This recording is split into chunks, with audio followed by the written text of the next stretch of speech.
This is the Famicom disk system, and I have always wanted to own one of these, especially these last few years.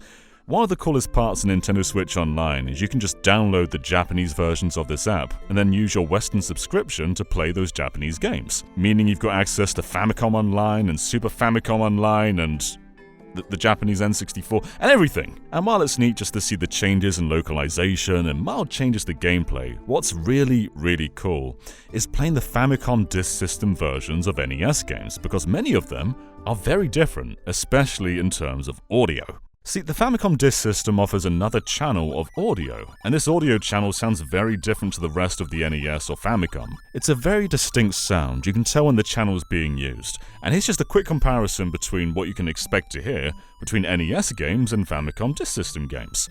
So here's the Western version of Zelda, the ending theme.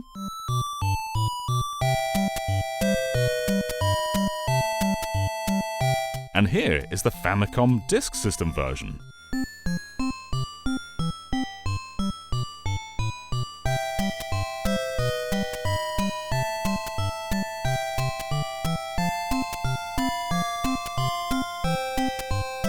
So what's really cool there is not only is there a different sound to the music, but the NES had to lose a channel, whereas the Famicom disk system just kept on adding more layers to the song.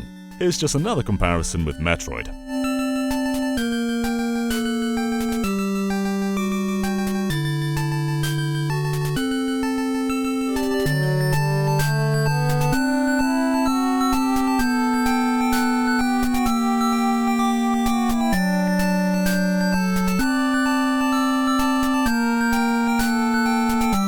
And while it's cool to hear a different take on the music, a lot of the time this channel is actually used for sound effects.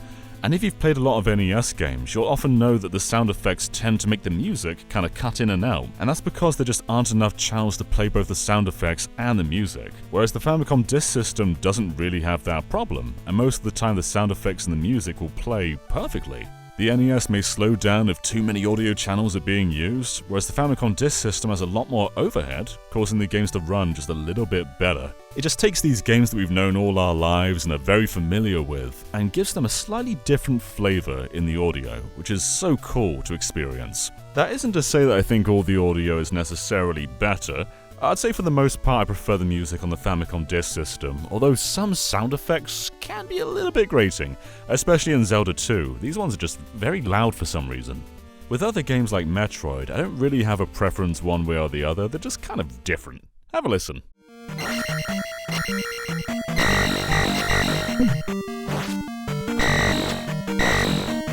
And of course there's also a bunch of gameplay changes from game to game, some minor, some drastic. Zelda 2, for instance, has an entirely different leveling scheme. In the NES version, every time you level up, you rotate between your attack, your life, and your magic. Whereas in the Famicom disk system version, you actually choose which one you want. But if you die, every level goes back to the lowest level. So you can risk it and try and prioritize attack or life, but that comes at a detriment of if you get a game over, everything goes back to magic's level, so you really do have to sort of balance it out. But really, the legacy of this system and the biggest pro is the music, but it came with much more than that back in the day. So, why would you buy a Famicom disk system? Well, let's go back to 1983 with the introduction of the Famicom. Now, of course, here in the West, it's kinda hard to divorce the NES from Super Mario Bros. That was the big launch title and what kind of changed the tide of the video game crash, which was mostly an American thing. But over in Japan, the Famicom had 2 whole years without Super Mario Bros. And mostly relied on arcade ports and arcade-like games, mostly just sort of screen-clearing games. And it was very successful doing that. But one big problem is cartridges cost a lot of money, and they didn't have a whole lot of space back then. In 1985 in Japan, Super Mario Bros. Came along and showed how big games could be. But still, there was a limitation. Nintendo wanted to make even bigger games, where you could save your progress and continue on in the next session. But doing that would be a very costly endeavor. A cartridge-based game would cost anywhere between 3,900 yen to 8,900 yen. And that was a lot of money. Even really small and basic games like Urban Champion or Tennis would have to cost at a minimum 3,900 yen. And so this was the solution to that problem, the Famicom Disk System. This retailed for 15,000 yen, which may sound like quite a lot, but it did save the consumer money in the long run. A disc-based game would cost between 2,600 yen and 3,000 yen, which is a much lower ceiling than a cartridge-based one. But things would get even lower because disc-based games were rewritable. In stores around Japan were Famicom Disk kiosks, and using these you could rewrite your Famicom Disk with something else entirely for only 500 yen. So this disc right here may say Esper Dream, but let's put it in the Famicom Disk System and see what happens. Oh, that's Doki Doki Panic! Now this does make collecting games nowadays quite tricky, as what's on the label may not be what's actually in the disc, even though they would give you backup labels in the game's manuals when you bought from these kiosks. But as a consumer at the time, you'd get access to so many games for such a low price. That 15,000 yen barrier of entries to get the hardware would very quickly pay for itself with so many games. And not only that, but this was a brand new era of games. The disc system was leaving the arcade behind and really defining what a console game could be. After all, it launched with The Legend of Zelda. Each side of a Famicom disc holds 56 kilobytes of data, giving you a total of 112 kilobytes overall. And that was much bigger than what Famicom cartridges were offering at that time. For example, games like Donkey Kong were 16 kilobytes, whereas games like Super Mario Bros. Were 30 kilobytes. So not only was this giving developers more storage space, but it was cheaper to produce and cheaper to buy. And that was while giving every single game a save feature and a new channel of audio. It just sounds like nothing but win-win-win, right? And of course, it was ushering a new era of scale. The Legend of Zelda was one of the biggest adventure games ever made. Metroid gave us this giant labyrinth to explore. Kid Icarus let us explore the underworld and slowly get to Skyworld. And while Super Mario Bros. 2 may not have been very impressive, just kinda looking like more of the first Super Mario Bros., it was all stored on just one side of the Famicom disc, meaning the other side could be another game entirely. There was also a fifth big Famicom Disk System game in 1986, The Mysterious Murasame Castle. This is essentially a sister game to The Legend of Zelda, and you may recognize the main character Takamaru from various other cameos, such as Mario Maker 2, or Super Smash Bros. Ultimate and Smash Bros. 4, and even Nintendo Land where he had his very own minigame. Hands down, Murasame Castle is one of my favorite NES games or Famicom games of all time, and in the West, we've only ever received it on the 3DS. For some reason, not the Wii U, or the Wii, or the Switch, just the 3DS Virtual Console. Please put it on NES Online. They even had a fax service for high scores, where you could put in your Famicom disc games and then send your scores to Nintendo. And doing this, they even gave away a golden cartridge of Punch-Out as part of the prize for the higher score, which was so cool. I find it such an interesting piece of hardware. I mean, even the Famicom itself, it's essentially the same tech as the NES, but it's so much smaller. I mean, one of the reasons the NES looks the way it does is to kind of mirror a VHS player, make it fit in more with Western living rooms. But both the Famicom itself and Famicom cartridges are much smaller than the Western counterparts. Even though what's inside is the exact same, this is just empty plastic here in the West. Interestingly, the Famicom controllers are also quite a bit smaller, but they're also hardwired into the unit, so if one of them breaks, it's kind of hard to replace. But also, the wire is very short. In fact, every wire on the Famicom is quite short. I think they expect you to be huddled next to your TV when playing this thing. But yeah, it is kind of cool to see the Switch was sort of reused, this sort of controller docking idea that the Famicom had. But it does mean that every unit comes with two controllers, making two-player games very accessible, although the second controller is quite different to the first one, having no start and select and instead having a microphone and this little volume leveler. Turning this up lets you hear your voice in the game, which I guess you could use to record your own Let's Plays in 1983, so that's kinda neat. Hello everybody, this is Jigglypuff Fan X12 here, and we have to be really quiet because my mum's asleep, and if she hears that I'm doing Let's Plays again, she'll be so mad. Anyway, we're playing The Legend of Zelda for the Famicom Disk System. But the microphone was also used within games, like in The Legend of Zelda, making a loud noise such as blowing into the microphone would kill a Pole's voice, whereas in the Western version you had to use arrows or just sort of hit them a lot until they die.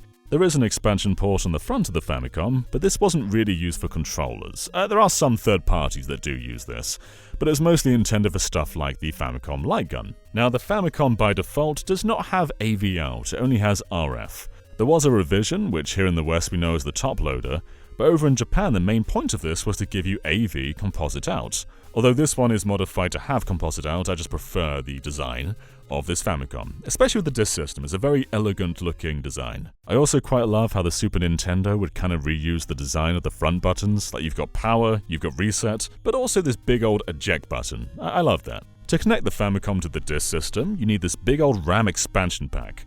This plugs into the back of the Famicom disk system and then into the cartridge loader of the Famicom. They can work just fine side by side, but I quite like having the Famicom on top. It doesn't actually attach, but the feet of the Famicom make it sit very well on top of the disk system. You can plug in the Famicom disk system using a plug, but there's also a space for 6 C batteries, which actually I kinda prefer. It's nice to sort of save some space, and these batteries last a long time. The Famicom discs themselves kind of mirror floppy disks, only quite a bit smaller, and they're not floppy, they're quite hard.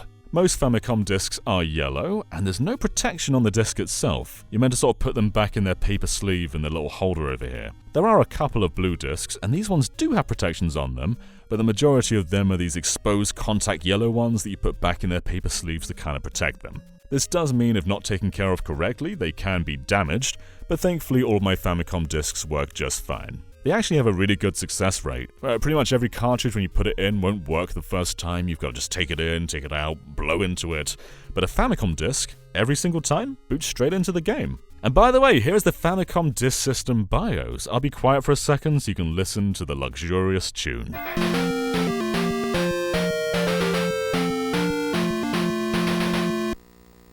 This is really cool because most cartridge-based games didn't have any kind of BIOS. If a cartridge wasn't in the system, you just get a black or grey or blue or whatever screen. But this was the first time a Nintendo system would have a start screen. If you don't put a disc in, Mario and Luigi will run around taking turns turning the light on and off. It's just kinda, it's neat. And here's what it sounds like when it's reading the disc.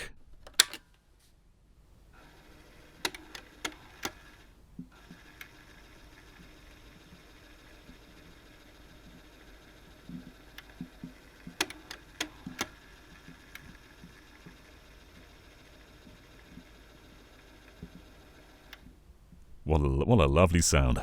The N64DD also had a startup screen, but it didn't really have an iconic tune, and so that's why when sped up, the GameCube BIOS screen actually mirrors the Famicom disk system. Take a listen. Now, most Famicom disk system games have the game span both the A side and the B side, but most of the time it's just the title screen on the A side. Sometimes the save data's there too. So you'll put the disc in on the A side and get the title screen, and then it will then say, hey, flip it to the B side, so you take it back out and put it back in on the B side. It does mean there's a lot more waiting around to actually get into the game, but there's a charm to it, especially with original hardware. Although, I've been speaking constant pros of the Famicom disk system, and this is one area where it does have quite a big con, and that is load times. Now, the load times aren't exactly bad, but if you grew up playing the NES, they are quite unexpected. For instance, when going from the overworld to a dungeon in Zelda, on the NES it's pretty much instantaneous, whereas on the Famicom disk system, it goes a bit more like this.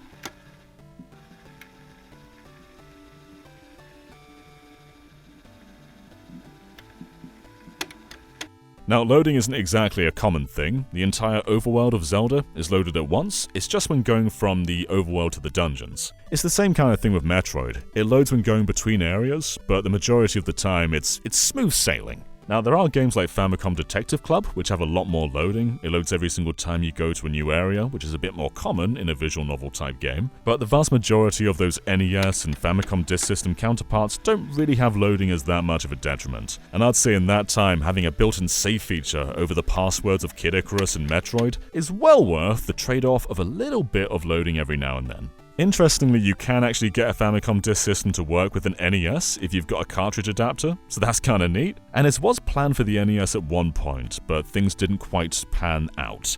And there's a big reason for that. See, I've been singing the praises of a Famicom disc, and in terms of price, it was very impressive for the time. But obviously, in the West, we did get many of these games. We did get Zelda, we did get Metroid, we did get Kid Icarus. So if those were only possible because of the Famicom disc, how did we get them on a cartridge? Well, there was a 1-year wait to port these games to a cartridge.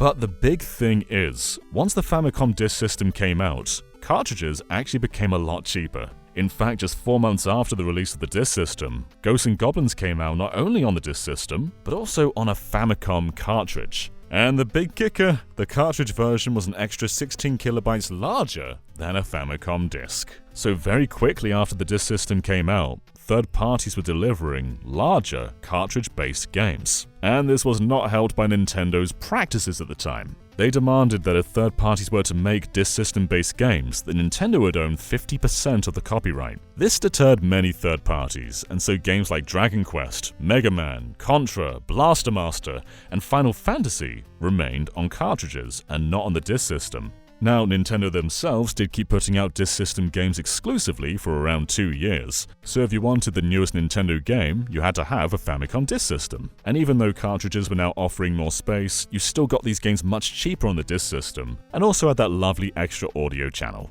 But around 1988 and late 1987, Nintendo themselves moved back to cartridges. Games like Super Mario Bros. 3, Punch-Out!, Fire Emblem, Dr. Mario, they'd be cartridge-based games and not Famicom disk system. And even Famicom disk system games like Zelda and Doki Doki Panic would get cartridge-based re-releases. In fact, Kirby's Adventure had a 768 kilobyte file size, and that's around 7 times larger than a Famicom disk. It had a good 2-year run with a bunch of pros, but this thing became pretty obsolete. But it wasn't a failure like some may say. It sold around 4 million units by 1990, which in Japan alone is a really big number. They even kept the store kiosks around until 2003 so you can keep buying new Famicom disk system games, and they provided maintenance for the unit until 2007. And there's a good reason for that, and that's because the belts on the disk system are pretty fragile. It's just a little rubber band that can snap and deteriorate, a pretty easy fix, but it does mean these things have a pretty high failure rate.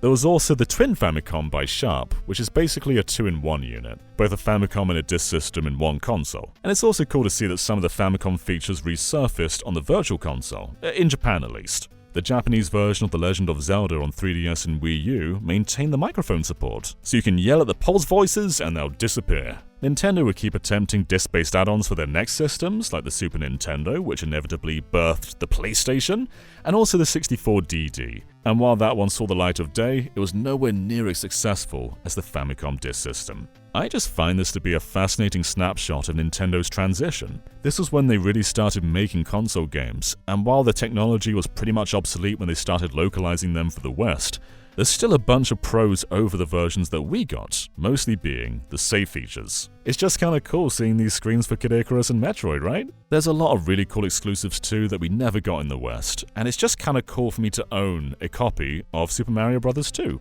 Doki Doki Panic as well. I'd never actually played this version of the game before, and there's so many differences.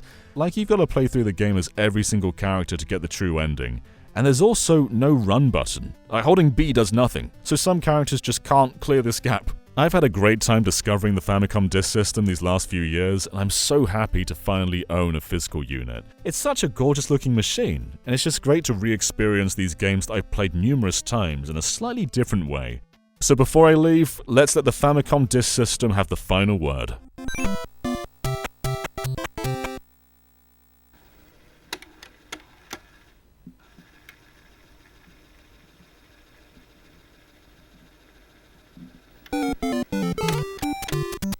It has such a way with words.